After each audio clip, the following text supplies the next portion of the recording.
Praise lord. హల్లెలూయా. ప్రభువైన యేసుక్రీస్తు నామములో ప్రియ సహోదరి సహోదరులకు నా యొక్క హృదయపూర్వక వందనాలు. ఈ దినము దేవుడు మనతో మాట్లాడిన మాట మొదటి కొరింథీయులకు రాసిన పత్రిక 13వ అధ్యాయం 2వ వచనం. ప్రవచించు కృపావరము కలిగి మర్మములన్నీయు జ్ఞానమంతయు ఎరిగిన వాడైనను కొండలను పెకలింపగల పరిపూర్ణ విశ్వాసము గలవాడైనను ప్రేమ లేని వాడైతే నేను వ్యర్థుడను. దేవుని స్తోత్రం. హల్లెలూయా.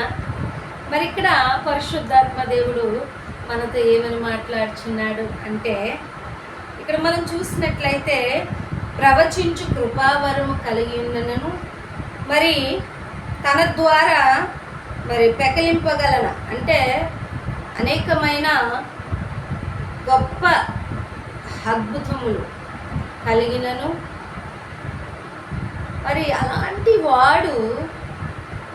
వాడు ప్రవచించి మరి అనేకమైన లోతైన మర్మాలు తెలియజేయచ్చు.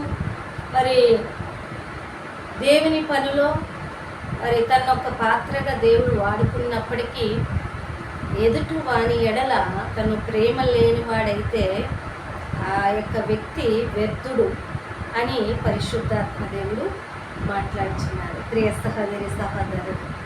సహోదరులు ప్రేమ కలిగి ఉండుట మరి మంచిది.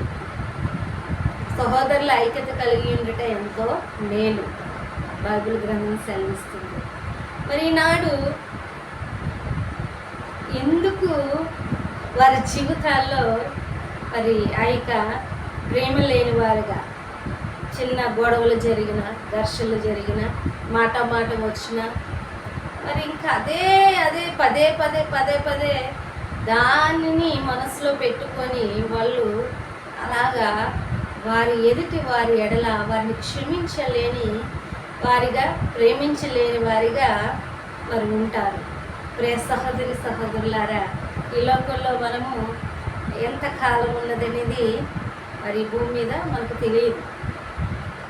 ఉన్నన్నాళ్ళు మనం సంతోషంగా అందరినీ క్షమించుచు అందరి ఎడల ప్రేమ కలిగి అందరినీ ఆప్యాయంగా ఆదరిస్తూ దేవుని పనిలో ముందుకి సాగిపోవాలి.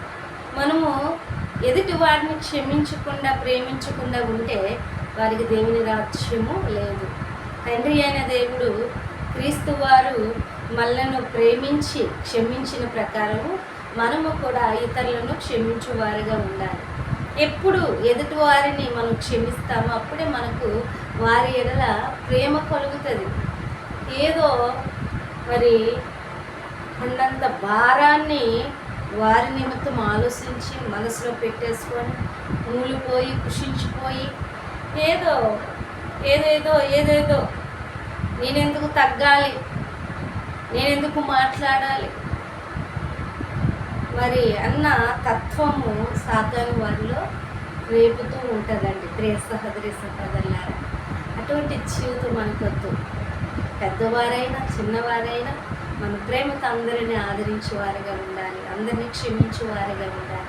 నువ్వు ఎంత గొప్ప టాలెంట్ పర్సన్ అయినా కానీ, నువ్వు ప్రవచించేదానివైనా ప్రవచించేవాడివైనా మరి నీ ద్వారా దేవుడు బలంగా వాడుకొని ప్రవచనాలు చెప్తూ మరి అద్భుతాలను ఎన్నో కార్యాలను స్వస్థతలను జరిగించిన నీలో ఈగోతో ఎదుటి వారిని క్షమించిన స్థితి ఉంటే, గర్వంతో ఎదుటి వారిని ప్రేమించలేని స్థితి ఉంటే వాడు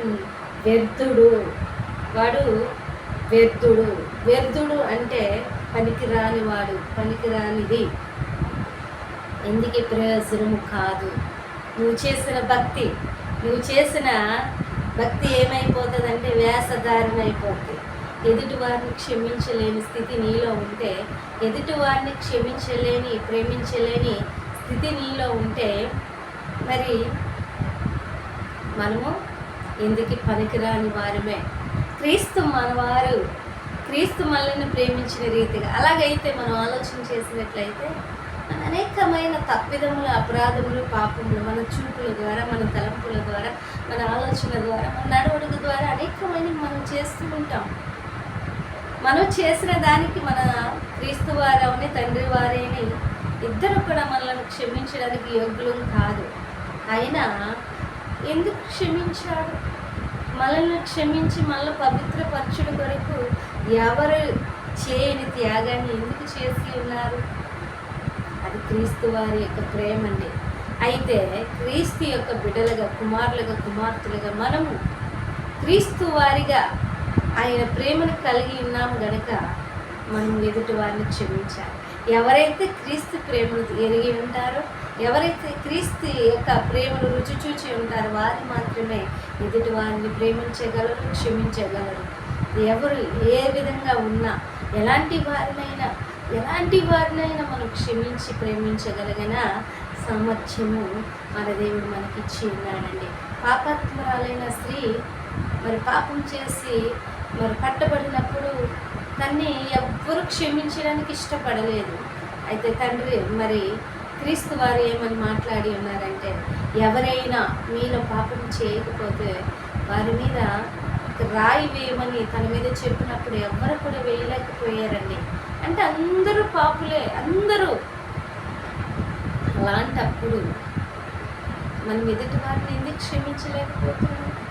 ఎదుటి వారిని ఎందుకు ప్రేమించలేకపోతున్నాం?